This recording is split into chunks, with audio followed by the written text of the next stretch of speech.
નર્મદા જિલ્લાના એકતાનગર ખાતે આવેલા નર્મદા ઘાટ ખાતે ગઈકાલે બનેલ દુર્ઘટનામાં ભેખડ ઘસવાથી 3 શ્રમિકોના મૃત્યુ પામેલ પરિવારને મળવા ડેડિયાપાડા તાલુકાના આપ પાર્ટીના ધારાસભ્ય ચૈતર વસાવા અને ભાજપ નર્મદા જિલ્લા પ્રમુખ નીલરાવ ગુરુડેશ્વર પહોંચ્યા હતા. બંને નેતાઓ ગુરુડેશ્વર સિવિલ હોસ્પિટલ ખાતે પહોંચ્યા હતા.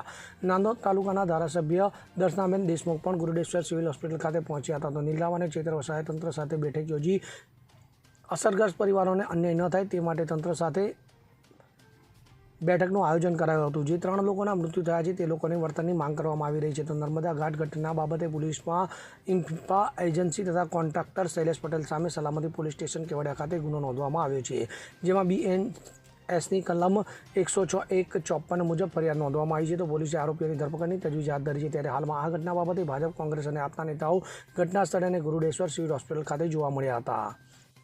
Bureau report, Gujarat fight news.